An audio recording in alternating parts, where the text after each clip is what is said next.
In this video, I'm sharing 5 creative ways that you can use Mod Podge. First up is as a sealer. And honestly, you can use Mod Podge on wood, you can use it on ceramic, you can use it on tiles, glass, paper, books, all the things, okay? But there is one common issue that I hear in my comments over the years over and over and over again, and that's that using Mod Podge as a sealer does leave streaks. And I will tell you that it does. There will be small, minimal streaks.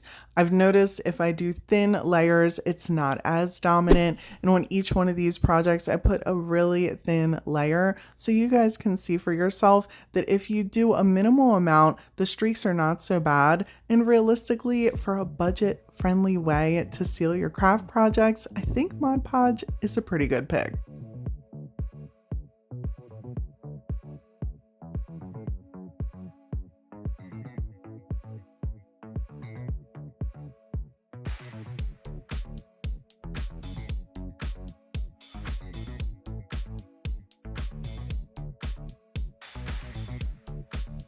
Mod Podge gives a really cool crackle effect. It might not be my favorite way to get the crackle effect, but it gets the job done. In a 1x6 I had in my scrap pile for this Mod Podge hack base. I'm gonna take some black chalk paint to create our first layer. I'm just spraying the wood here so this way the chalk paint spreads quicker and I use less of it. This is probably my most requested Mod Podge hack. I am always asked about creating a crackle effect with Mod Podge. I don't do it often, and mostly because it's not my favorite way.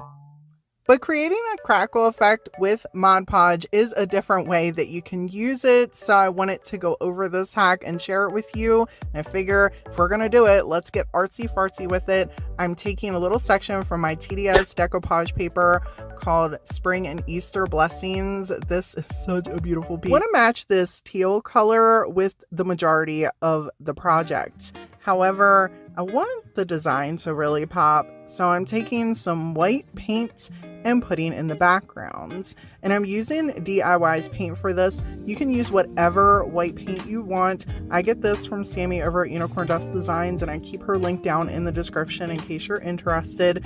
I allowed this paint to dry and then came in with a matte Mod Podge. I've used glossy for this as well and pretty much get the same results.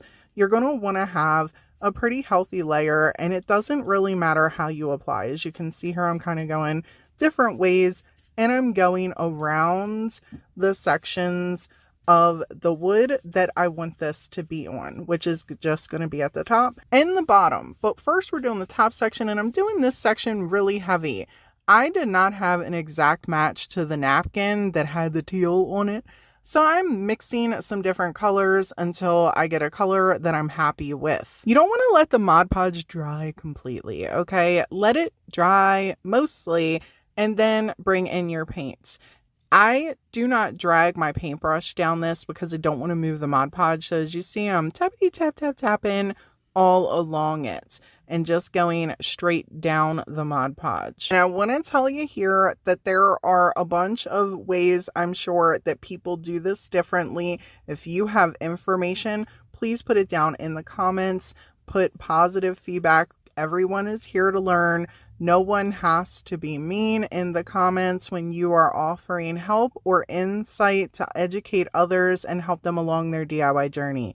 Thank you. I grabbed my heat gun, did not let this completely dry, and just started going over it. The top section, I had a healthy thick layer of paint and a healthy thick layer of the Mod Podge, and you will notice almost immediately we have some separation and some crackling. And I know you're probably thinking, Brady, you said but this wasn't your favorite way. It's just not. I like using my mediums. I don't mind the Mod Podge itself, but it just doesn't give me the overall effect that I like. You use whatever works best for you. I like to give people options. It doesn't have to be the exact thing that I love. Do whatever works for you. It's your art, it's your crafting, it's your projects. On the bottom here, I use a thin layer of Mod Podge and a thin layer of paint to show you that it also gives a different effect. If you use a lighter layer of paint, you will get the even deeper effect of that separation. I let that completely dry before carrying on with finishing the entire rest of the project. If you want more information on decoupage, I have a playlist linked down in the description box below and tons of tips and tricks to help you with all of those things. I think this piece turned out absolutely beautiful. Let me know in the comments below if you have used this hack with Mod Podge to create a crackle effect.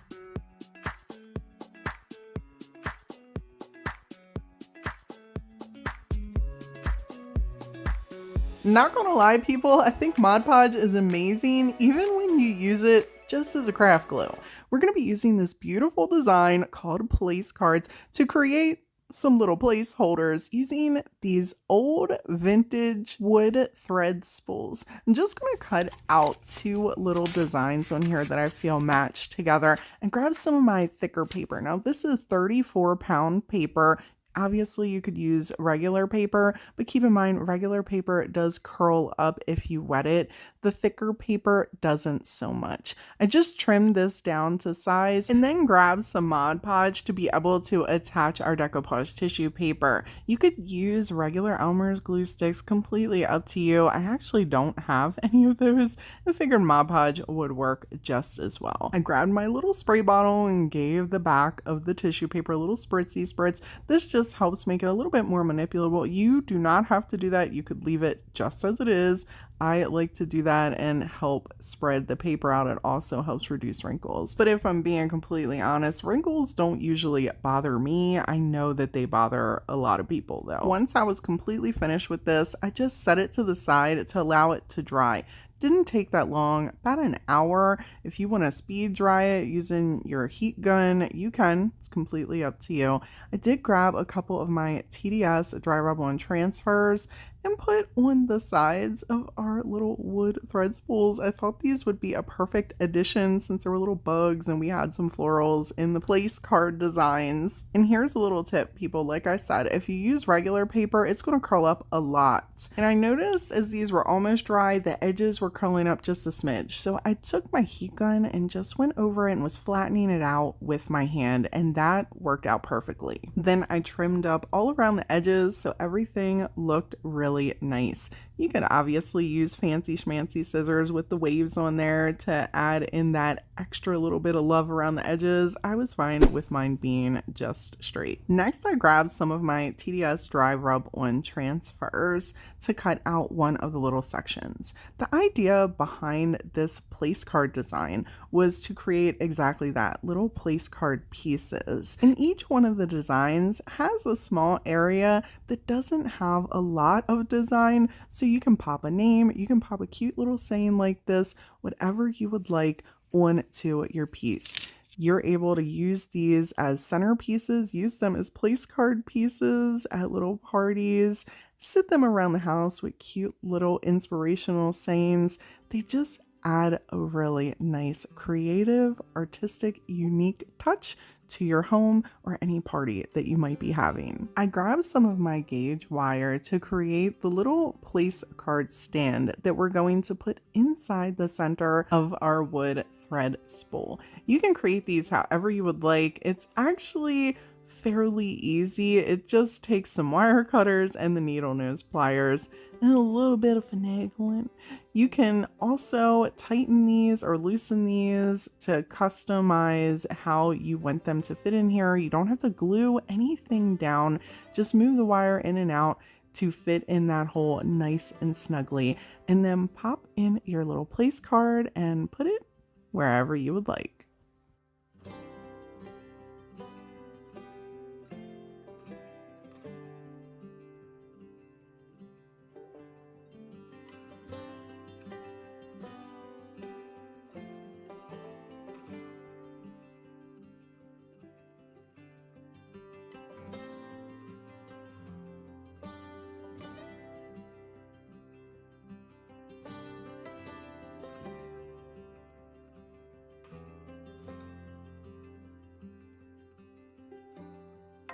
I love being able to take the glossy Mod Podge and create a faux fake canvas with it. Now people, they're a little wonky. Okay, listen, it's Dollar Tree. We're, creating on a budget. Grab whatever canvases you want. I wanted to work with this shape. Okay, for the design on the canvas, I'm going to be using a TDS Creative Decoupage tissue paper. Absolutely use whatever you would like. You can take this idea and remix it.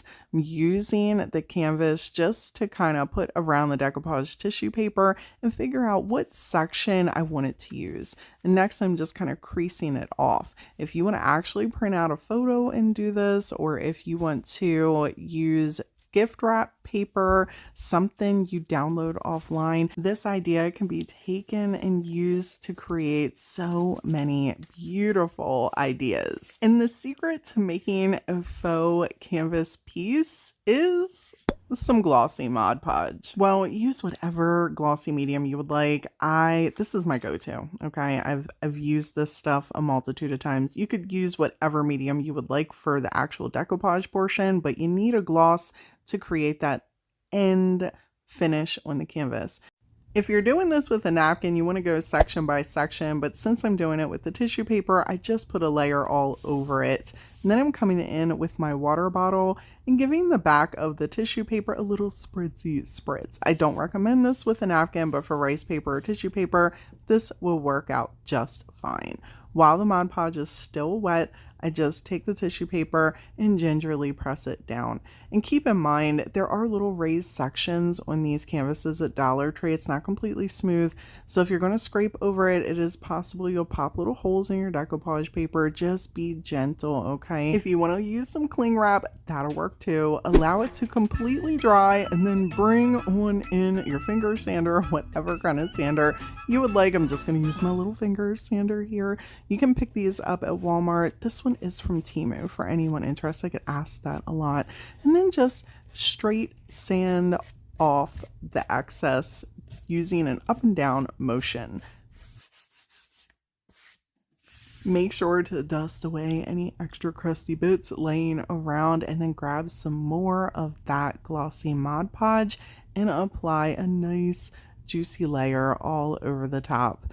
Allow it to completely dry, and then you have a beautiful glossed over piece that looks like a faux canvas that you can display in your home.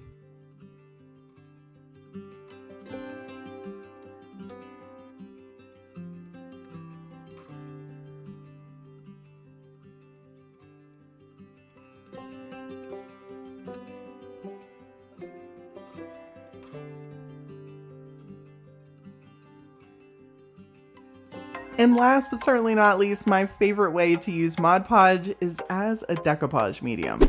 For this project, we're going to be using one of my TDS Creative Decoupage tissue paper prints. Hardly have used this one, and I knew that I wanted to take this beautiful little piece of wood I picked up from the Restore for just 50 cents. Y'all got a Restore near you? Love that place. Use a little bit of Mod Podge to start off at the top. I'm sectioning this off because that's just what I do. If you like to lather your whole piece up, you go right ahead. If I'm doing a napkin, I really break it down. I like to take a little bit of water and just spritz on the back of my tissue paper and then press it down onto the Mod Podge. This just helps get it stuck on there, and it helps to be able to smooth out the wrinkles.